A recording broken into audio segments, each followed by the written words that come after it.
In this video, we'll learn how to hide your Facebook friends. To hide Facebook friends is a really simple process, so let's get started right away. First, go ahead and open up Facebook on your phone or your computer. Now tap the menu icon, the three horizontal lines which is on the upper right corner.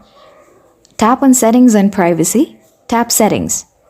Under the Audience and Visibility section, tap on How people can find and contact you.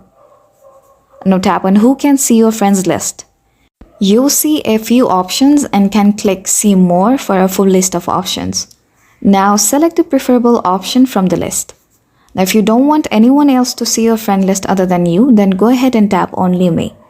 And once you're done, click the back button in the upper left to save your options and return to settings.